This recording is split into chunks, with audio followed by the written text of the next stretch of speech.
ഞാൻ പറഞ്ഞില്ല ഒരുപാട് യാത്ര പോയെങ്കിലും ഈ ഒരു യാത്ര എനിക്കൊരു സ്പെഷ്യൽ യാത്ര തന്നെയാണ്.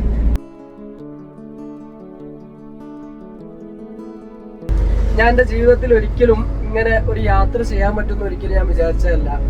അതുപോലെ തന്നെ നമ്മൾ യാത്രയിൽ ഒരുപാട് പാട്ടുകളും കഥകളൊക്കെ പറഞ്ഞ് നമ്മളെ ഒന്ന് ഒരു പോസിറ്റീവ് വൈബിലേക്ക് എത്തിച്ച നൗഷാദൊക്കെ ഒരു സ്പെഷ്യൽ താങ്ക്സ് കൊടുക്കുകയാണ്.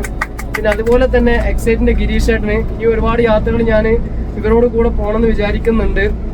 ഏതായാലും ഈ യാത്ര അടിപൊളിയായി, ഒരു നെഗറ്റീവ് എനിക്ക് പറയാനില്ല. ഞാൻ ഏകദേശം ഈ 7 ദിവസവും ഞാൻ എല്ലാ എൻ്റെ ടെൻഷനും കാര്യങ്ങളും ബിസിനസ് മൈൻഡും ഒക്കെ പൂർണ്ണമായിട്ട് ഒഴിവാക്കിയിട്ടാണ് ഈ ഒരു യാത്രയെ ഞാൻ എൻജോയ് ചെയ്തിട്ടുള്ളത്. ഞാൻ പറഞ്ഞില്ല ഒരുപാട് യാത്ര പോയെങ്കിലും ഈ ഒരു യാത്ര എനിക്കൊരു സ്പെഷ്യൽ യാത്ര തന്നെയാണ്. കാരണം ഒരു ടെൻഷനും കാര്യങ്ങളും ഒന്നും എൻ്റെ മൈൻഡിൽ വരാതെ ബാക്കി എല്ലാം കൊണ്ടും ഞാൻ എന്ത് ചെയ്തു, ഈ ഒരു ട്രിപ്പിൽ ഞാൻ പൂർണ്ണമായിട്ടും എൻജോയ് ചെയ്തു. ഒരു സ്പെഷ്യൽ താങ്ക്സ് ഗിരീഷ് ചേട്ടന്, ടീം എക്സൈറ്റിക്കും ഒരു സ്പെഷ്യൽ താങ്ക്സ് കൊടുക്കുന്നു. ഓക്കെ, ഇനി ഒരുപാട് യാത്രകൾ നമുക്ക് ചെയ്യാം. എല്ലാവരും ഒരുപാട് യാത്രകൾ ചെയ്യണമെന്ന് ഞാൻ പറയുന്നു.